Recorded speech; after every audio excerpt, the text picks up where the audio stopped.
I'm learning how to market films now. How Oh, to I'm learning, I now have a film going to AFM, and it's an interesting beast, to say the least. are you talking about getting it into the market? Getting into the market, Gotcha. actually getting it in front of people who you're trying to get it in front of, to try and sell it and stuff. And it is an entirely new world. It's full of all kinds of let's see, I'm trying to think of the name. Oh, thieves. That's what it was. So yeah, thieves, and brigands, and people who will who will who will charge you only 10% to get you in front of somebody who will charge you 20% to get in charge of somebody who will take you 30%, who will get in charge of somebody that will give you $20 for your film. So Nice. it is it's like, how many different ways can you split up $20? Exactly. Well, I'll tell you what, if you give me $1, I'll watch it. Yes. That seems to be the consensus. I can find a lot of people that will do that. Or maybe somebody you can find people that are just you should just market it to everybody. Just say, hey, send me $5 and I'll let you watch it. Yeah, that's called Shutter. On demand. Make it an on demand That's right. film. Yeah, that's called on demand. Yeah. No. So anyway, Shutter. Yes, exactly. I haven't subscribed to Shutter. I haven't gone into that area yet. I'm overwhelmed with all the streaming services that I subscribe to, and Shutter kind of keeps coming I into my know. brain. There's a funny thing is I discovered that in general we were only watching like one show on HBO Max, right? Yeah. So I got rid of HBO Max, and my wife is like, "Well, wait a minute. How about John Oliver?" And I go, "Yeah, John Oliver's the only damn thing that you ever watch on this." And the thing is this is it's do you want to pay $17 to watch John Oliver, when here's the thing is YouTube has Yes. it 2 days later, I was has gonna it two say. days later for nothing. I Then was you gonna say go, YouTube. is it really, is this absolutely necessary? She says, yeah, but we get all the bits and pieces Well, I'm of the surprised because but the bits and pieces are shitty. So I said, I don't need any of that shit. what about the Criterion Collection? What about TCM classic movies? Isn't that all connected to HBO Max? Well, yeah, no, I have a real dearth of films in my life. I mean, I really do need the entire motherfucking I know Criterion collection you right do. there at my fingertips. And you know, Which, by it the way, you can find not. in other places. I'm just saying, and every one of those films you can find in other places, and half of them are literally on YouTube. Oh, guess what? Right? All the pretty much all the Criterion Collection you can find at your local library on the free Right? streaming Well, services I they mean, offer. and the thing Oh, is, by the is way, you have to get Canopy, Hoopla? Those are the two right. that I'm You talking know about. what? Here's the thing. I am going to do that. It's free. Yeah. I'm looking for more free. By the way, I have a thing for Tubi. Oh, Tubi, I Tubi love Tubi. Yeah, you can find Tubi is Criterion on there too. amazing. Actually, And the thing about Tubi is Tubi is so deep that Tubi doesn't even know what Tubi's got. Right? yeah, exactly. It makes me wonder if some of it's like illegal or something. Because Yeah. I've Well, been on there and I'm digging deep and I'm like, or what? if it's even able, if you're even able to find that out. I mean, it's not that Tubi isn't trying, right? But Tubi's got everything. Tubi Freebie is another Freebie, yes. interesting.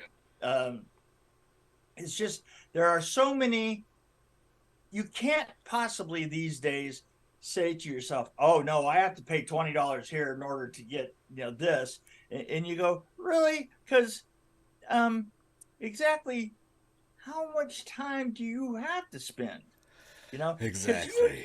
just by itself, YouTube, just by itself, if you're interested in 50s films and stuff back in the, it just goes on forever. In fact, this we have a film in here right now that it is for free on YouTube.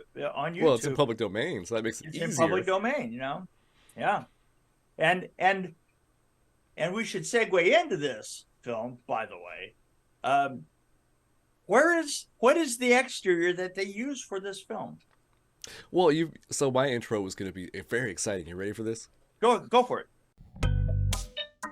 Come on down, you're the next contestant on Vincent Price's Right. Anyway, my timing was bad. Anyway, right there. No, I see what you did right there. see? Ill conceived.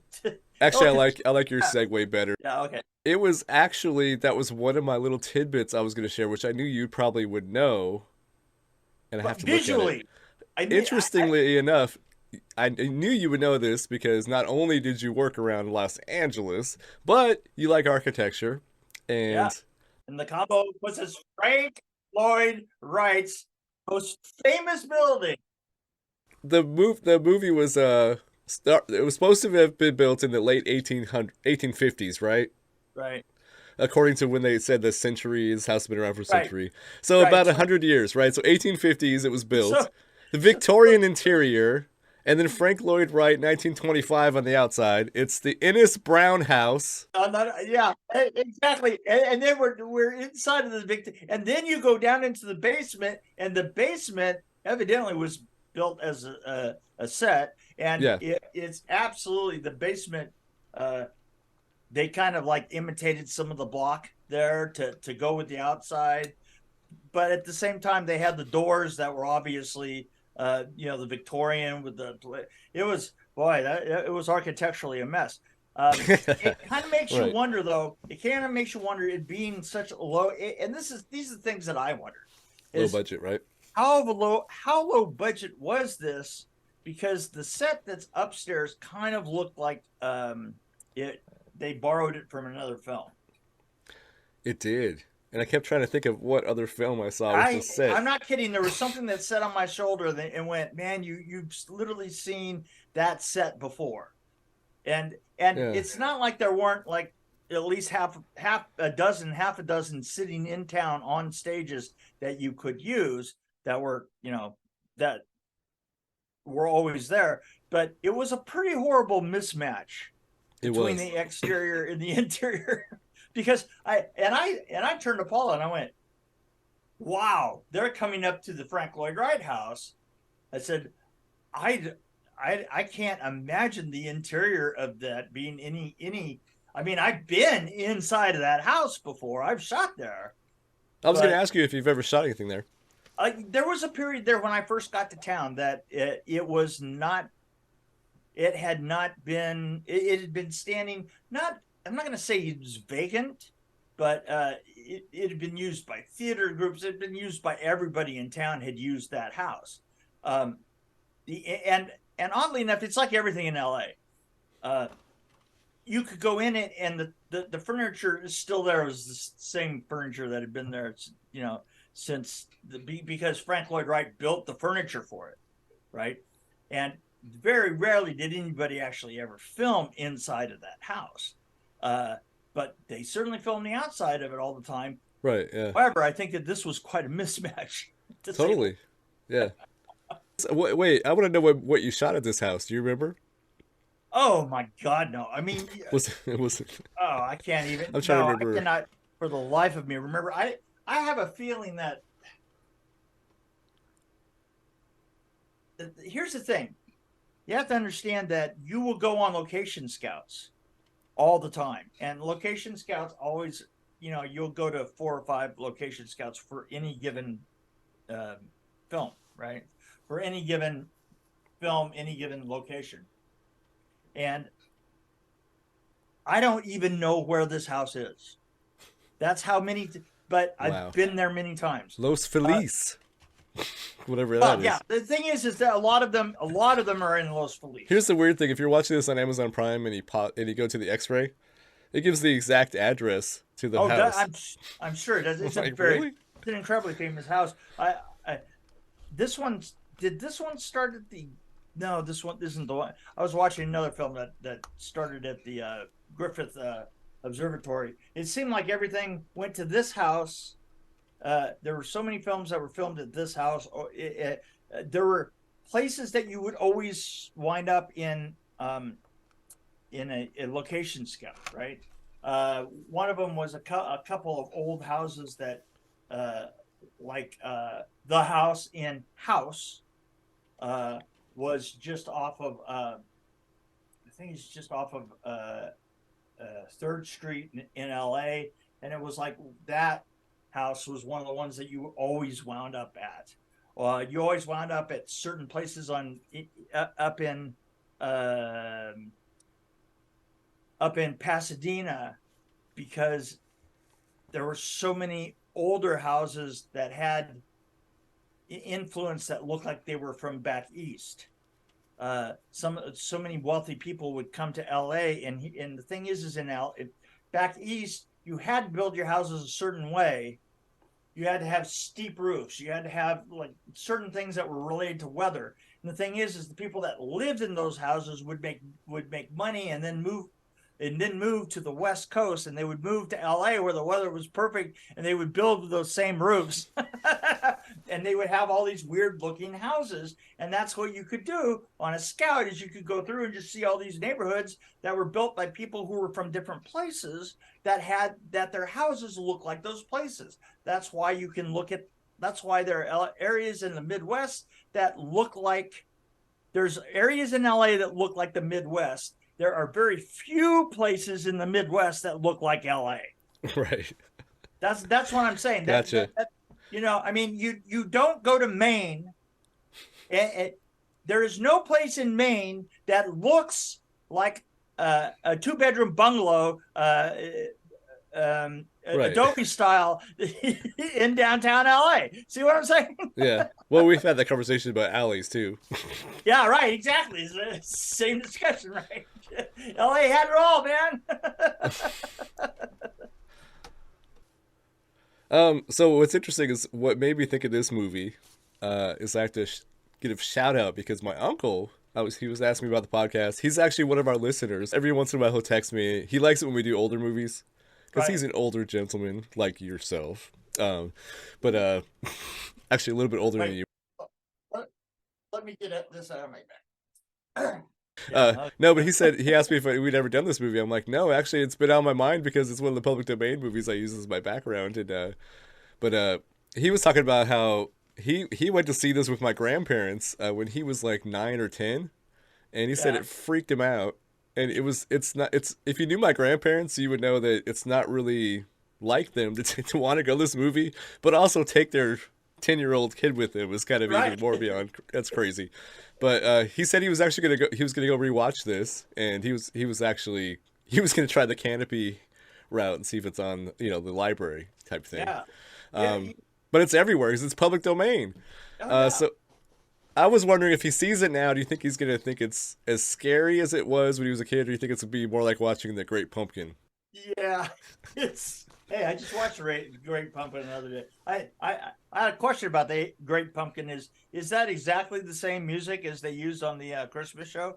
I mean, yes, yeah. Well, they use that in everything. Music. Well, they use that Vince Guaraldi theme and everything. Like they certainly did. Yeah. I bought the album like Vince Guaraldi, the actual Guaraldi albums. Right. Yeah. And those are actually pretty fun to listen to because it's. Oh yeah, no, he's got an incredible sense of melody. And he doesn't overplay his. If you're depressed, that's a good album to put on. Yeah, it is truly an accessible piece of jazz. You know what I'm saying? Yeah, totally. Anybody could listen to it and go, "Hey." Well, even if you don't like jazz, it's soothing, that's especially what I'm around saying. the holidays. Even if you don't like jazz, it's got that utterly clean West Coast sound.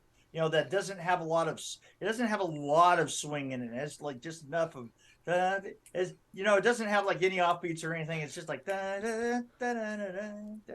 I don't know how we got off on that. Well, I'm gonna segue to it. Hold on. Okay. So there's speaking of music, there's some really good music on this movie, House on Haunted Hill from 1958. Actually, by the way, really? It was shot in September. They released it in December. And then I was looking at all these different sources that said 1959, but then I dug deeper and it said it actually came out originally in 1958 in December. So the other one was February. There are 100 different versions of this out there that are slight variations that in color Yeah. The Yeah, the color one. I'm like, I saw the color one on TV probably about 20 years ago, and I remembered it not being that great. Was it colorized? Yeah. Was it colorized? And can I ask a I want to question? say it was that Turner guy that did it. I think. Yeah. Can I Remember ask you a back when he was doing question? that? Why would he have picked that film? Because far be it from me to tell other people what's good, although that's kind of my job right here. Yes. This dark was contrast. So, Yes. I want to say it was so typical all the way along, and the performances were all right, but I mean they didn't have anywhere to go because it's not a great job of writing. I mean, come on. Well, if you look at the director, William Castle, right? If you look at his films, I haven't seen a lot of them, but I've seen a few of them, and they're all kind of the same. They're all kind of just kind of plod along, and they're not really shot really creatively. Like this would have been awesome if it was shot like the Orson Welles movie, Citizen Kane. Right. Well, the thing is I mean, every once in a while, like do a Dutch angle every once in a while or something, you know? Well, yeah, like I'm saying, the Citizen Kane, like like extreme low angles or bird's eye views, whatever. It's like when the camera is moving, it's moving with huge space around so that you can hardly even tell that the camera is moving. I mean, there's behind does a lot of panning. Yeah, a lot of panning. Yeah, a lot of panning. A lot of just uninteresting film work. Yeah. Well, this actually set the stage, didn't it? Isn't it like the first movie? That's another thing my uncle reminded me of. It's got to be like the first movie that they did where they they had people stay in a mansion overnight to win a wad of money, which is a common theme now. But they, like, if you look at Agatha Christie, like Clue or any of those movies where they're in a mansion, it's shot pretty much the same way as this. Like, it's almost right, exactly. But that's what I'm saying. It's in a long tradition. It is in a very long tradition. But this kind of started that, didn't it? I mean, I would say like no. That goes. This goes back to the 40s. Oh, it goes back to the 30s because, in fact, Paula and I have watched many of the 30s versions of this. In fact, before this film was filmed, there was a spoof by the Laurel and Hardy did a spoof on this. The Three Stooges. I was going to say, I was just thinking of Abbott and Costello and how Abbott and Costello. Everybody did a spoof on this genre, and this is 58. I mean, this is really old for this. I mean, yeah. No, I mean, I think what his point was, it's the first time that they had a group locked in a mansion where they had to stay there overnight to win a prize or whatever. Possibly. Which has happened so often since. I mean, it's like but the thing is there are always groups locked in. There's always groups locked in a mansion for one reason or another, going way back. This is a trope. It is a trope, and here's the thing: if you're going to do a trope, you better do a better job of it than this. I mean, this. The extension of this is the one that was more recently with the weapons, and do you remember? Oh, I can't think of the name of it, but the couple gets together and everybody has to draw for a weapon, and very recent. I know what you're talking about. The one. It's gonna kill me. Knives Out? Is that the one? The what? I'm thinking of Knives Out, Knives Out, right? Knives Out. The thing that was a great movie, by the way. Right, but this is what I'm saying: is if you're going to do it, you have to do it. You have to have a better twist on it, like Knives Out or something like that. Knives Out, by the way, is just the coinage flip of this one, right? Well, I kind of felt like I thought the plot was very simple, but it had some twists in it that I wasn't expecting, because I didn't remember any of this from watching it before. But I actually thought what I did is I kind of put myself in. I was overcome at first by how cheesy it was and how milquetoast the shots are. It's just boring. And it's like, it's a bit dated, and it's campy. But I kind of got into it a little bit, and I kind of, actually, I enjoyed it. I wouldn't say it's a stellar movie. there was only one performance that I Well, truly oh appreciated. God, I mean, if it wasn't for Vincent Price, Well, Vincent yeah, Price was amazing, but the other performance the was skeleton. the old lady, the old lady that never said anything and just was kind of like put on a dolly and Yes, she just kind of and, rolled in. and literally rolled in every shot, and that was hilarious. Do you know what that reminded me of? That reminded me of Grover on Sesame Street. It was like It's, near, far. there's, I love the scene though when the younger woman is in the back room, right, and literally she's that that woman is pulled across, literally across the room on a dolly, and she literally does not And you can move see the a dolly. freaking muscle, right? And she just pull it, and you can kind of like see the rope and the whole thing. You can And see the dolly, yeah. You can. yeah, and it goes right past her as she's freaking out. Ah! And then this, it's just pulled right across. There's just something about that just tickled the hell out of me, because it wasn't even like she ran. It was like she's in here in the set, and the dolly is pulled within 2 feet of her. The woman goes, "Hey, excuse me, pardon me, I'm being dollied here." Well, wasn't that the only exit? I mean, give her a break. I mean, Yeah. plus she was hysterical. You know how hysterical women were back in the 50s. But it was great because I don't think that woman had a line in the whole film. I'm sure she didn't, because the last time we saw them before they left, they're standing in that archway, and she was looking exactly like she did before. Well, the creepy guy did. That Oh, was I with know her. he did.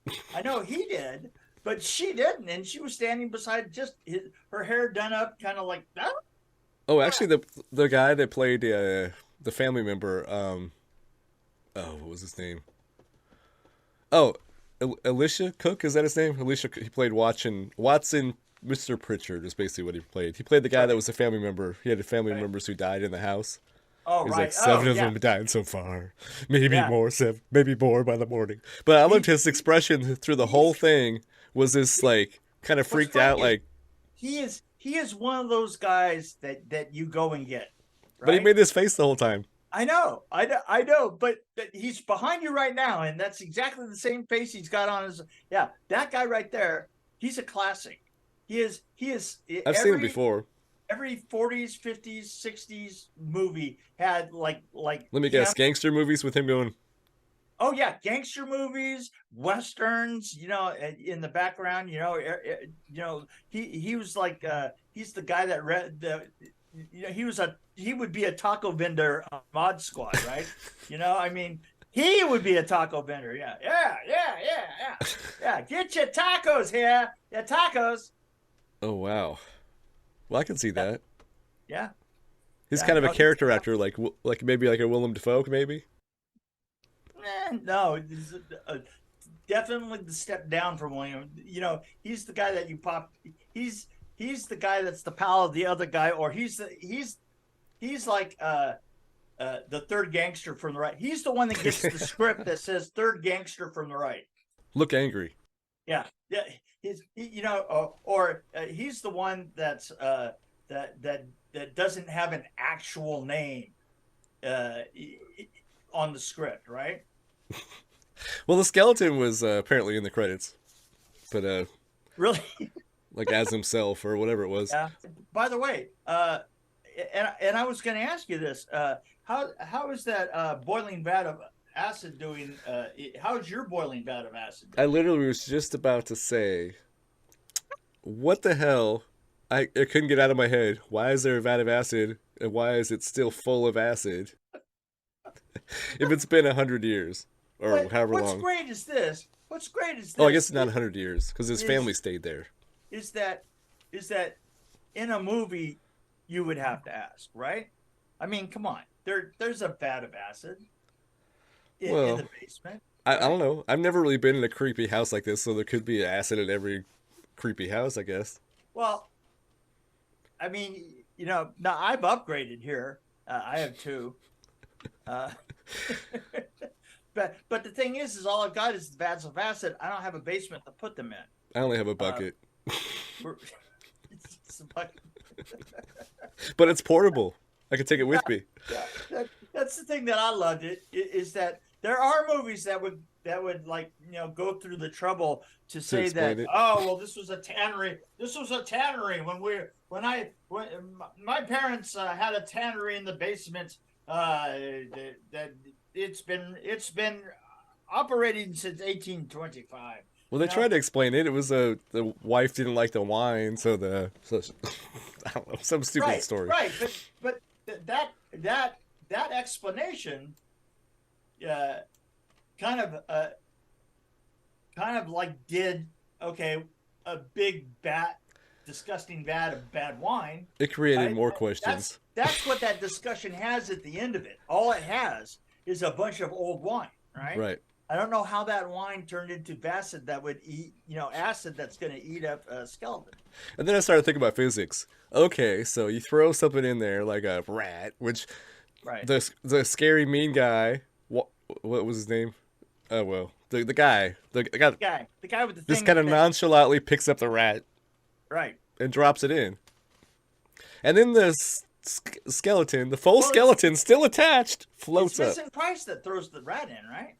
No, it's the guy, Mr. What's his name? I've already forgot his name. Oh, okay. Mr. Watson Pritchard. Oh, right. He just nonchalantly walks over, picks up a rat in a rat trap, separates the rat trap, drops it in.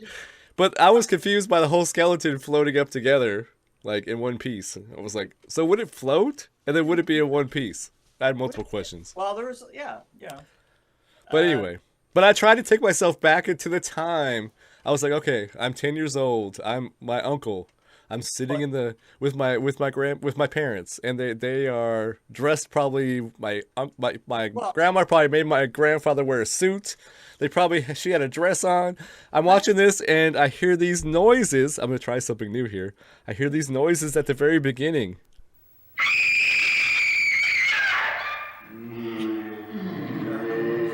And it's a black screen. I'm in a dark theater and I'm freaking out because I'm only 10 years old. I don't think that worked as well as you think. Oh, well. It sounds great on my end. But anyway. What? No, that was amazing to me. And I immediately started thinking about people with haunted houses that play the sounds. And I'm like, that had to be used a lot for those haunted houses. But that's a great way to start a movie, by the way. And I think that's a 5-star beginning for a movie. But then it kind of goes downhill quickly from there. Excuse my yawn. Well, I remember. I remember. Now I was born in '57, so I was born a couple of years before this film came out, and probably by the time I was 4 or 5, I remember that our vat of acid, my family's vat of acid, but we were out in the desert, so it was, we would throw horny toads and snakes and things like that in there. So, but we did not too many rodents. But I'm going to have to defer to a different climb. How do we get off the amazing sound design at the beginning of this with people moaning and screaming and? Right. That's all you had at the beginning of this thing. The beginning was amazing, and I'm like, that was amazing, and then it just turns into this boring kind of movie that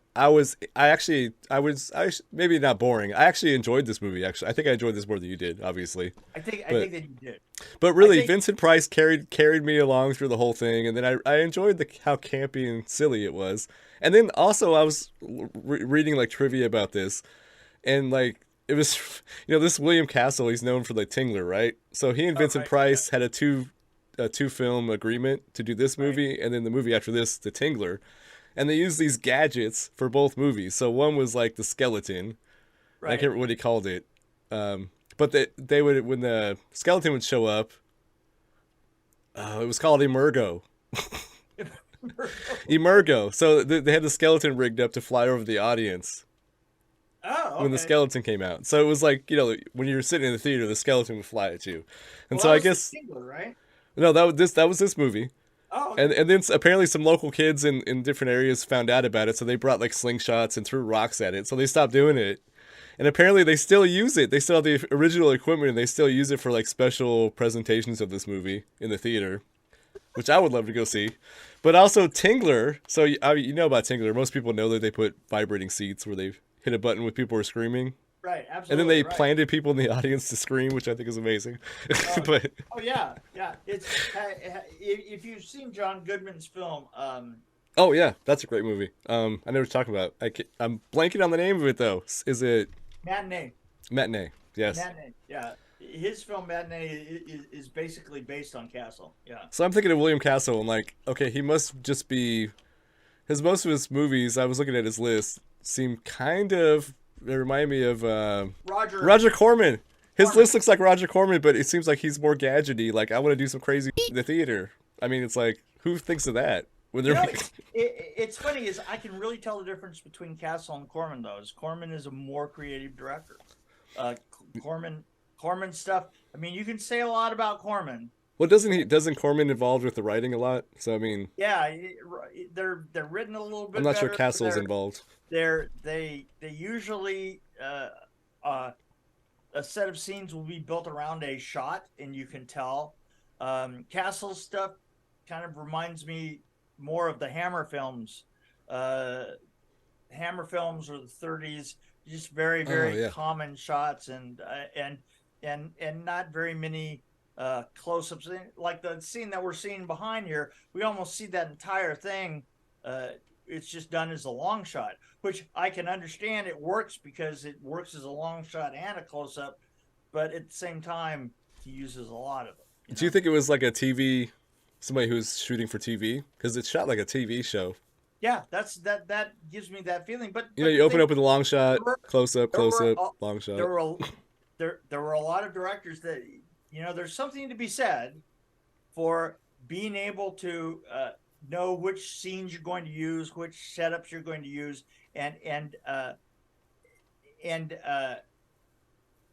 being able to do a film and tell the story with as few shots as possible.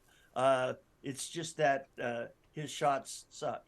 Well, and even the special effects. I mean, like the skeleton, for example, with the little dot in his head where you have the hook. Yeah. Right. I'm like, come on now. They could have tried to hide that a little bit, but when you find out who's controlling the skeleton. But anyway. Yeah. So one interesting thing about this too, speaking of B films, low budget movies. By the way, I just recently see we still use the same plastic skeletons. Oh, do you really? And I just recently was grinding that thing off. Oh, that's funny. I was literally in February. I was on set grinding that thing off. That's funny. It still works. So put a little piece of white tape over it, and but at least you went to the effort to do that, right? I did. At least I did that. But they needed that hook to do their little gimmick. So I mean, who doesn't? Right? What are you gonna do? What are you gonna do? Yeah. So speaking of low budget, so we're talking about Roger Corman. Mr. Corman and this guy Castle, they're low budget and they make a lot of money in the movies, right? Well, generally, right. I don't know about Corman, but but anyway, this had such a large gross. This had such large grosses, like in all the areas, like in the United States and overseas, that it inspired a certain director to make a movie called Psycho. Really? Because he was like, "Oh, I can make a movie and make a lot of money," so he did it. But I wouldn't say Psycho though, by the way. But this came on and tied together with Swamp Thing, and that kind of caused a little tiny a regeneration of horror films in the beginning of the 60s. Swamp Thing. We brought back Fall of the House of Usher. This is Corman came out with his. I think Corman did 7 films that were based on Poe. With Vincent Price, and those are excellent movies. I like those movies. Some of them were very, very good. And they weren't directed by William Castle, so and Corman did the comical The Raven with Vince, that Vincent guy. So I guess the fact that there was money in it, I'm just saying that this particular, and there is a 1999 version of this that I have not seen, but this particular version of it, I think is does not stand up very Oh, well. so you bring that up, the 1999. I went to see that with my girlfriend back, not my, 1999. yeah, back in 1999 in the theater. We went to see it in the theater, and it was horrible. It was like it was like I wanted my money back. It was This so is bad. all I've heard. This is all I've ever heard about it. And Yeah. speaking of set design or set building, I should say, Right. I was I was watching this movie and I'm like, okay, this is so boring. And then I see this guy so there's a group of people sitting on the floor and he reaches back to get up from the floor and he pushes on the wall, and it gives like it's made of foam, like it just kind No. of gives. And I'm like, they couldn't even get the set like to look real. See that kind of stuff just drives me nuts, man. And they could have caught that when they were editing, right? I mean, Oh yeah. maybe not Oh, show that part. we were just recently doing that up on Pig Hill, and we were I said no, absolutely everything on this. We were literally the thing is these days you can use concrete guns if you have a concrete floor. I mean, that was the nice thing is a wooden floor. A good old fashioned set had a wooden floor, and you could nail everything down, right? So that your walls wouldn't move. But the problem is when you're using a warehouse and the warehouse has a concrete floor.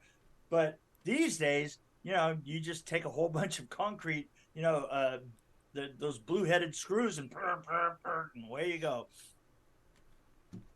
Well, there you go. Just saying. So my judgments, my rating, my rating on this would be probably a 2. I don't think it holds up very well. That's just my whole thing. I don't think it holds up well at all.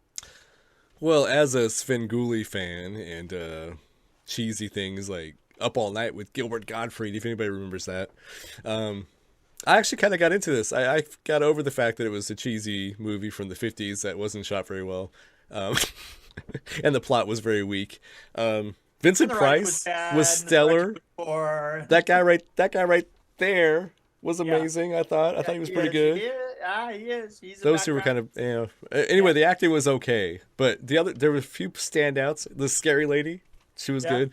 No, so I actually got into it and I enjoyed some of the twists because I couldn't remember them. So some things kind of surprised me a little bit. So it was kind of fun. It was a murder mystery more than it was a haunted house movie, obviously. But I actually give it a better rating because I think I enjoyed it more. I would probably give it like a 2.8, almost a 3. See, I'm telling you, the thing is this. It's slightly above average for me. I think Vincent Price did a great job in this one. I think that's what pulled me up. Whatever he does, however, I would have been at a 1.8 if it wasn't for Vincent, my little buddy right there. There are. I have gone through Vincent Price films all through the 50s and 60s. I have been really like soaking them up so that I can't remember one of them from the other. But there are a couple, and I will write you about them. There are a couple of them that are just quite amazing, where everything involved, and particularly some of the ones with Roger Corman and The Raven. Come on, The Raven's amazing. So. No, any of the Poe stuff I liked when I was a kid. I actually watched the stuff and I loved it. Of course, I'm a Poe fan, so I mean I like his poetry. So, but no, what was that movie we did? The man who the one where he was by himself. That was actually a pretty decent one. Can I tell you a little story though? Yes, please do. And this goes back to my friend that just recently died, Jeff Burt. He's the director, and he when he got to town, he came from the Midwest, and when he actually came from Georgia. And when he moved to L.A., he was gonna make movies, right? And so he had written this weird little script, and we would have to look up all the references and stuff to it. But he literally went to Vincent Price's house, and sat in front of his house until Vincent Price got nervous and came outside because he wanted to know what this kid was doing out here. Really? And he went up and he got Vincent Price, and he got Vincent to do one of his last roles in one of his films. Oh, cool. A little role for Vincent Price. So we have to look at that Jeff Burr film. So to me, watching Vincent Price was kind of sweet just to remember Jeff and hear his stories about how he was such an amazing film historian. But he was gonna come to town and he was going to make a film with Vincent Price, and he did. That's awesome. Yeah. Well, that's cool. Yeah, we should check that one out, and maybe you'll have some stories too. Because if there you go. There you go. Sounds good to me. Okay.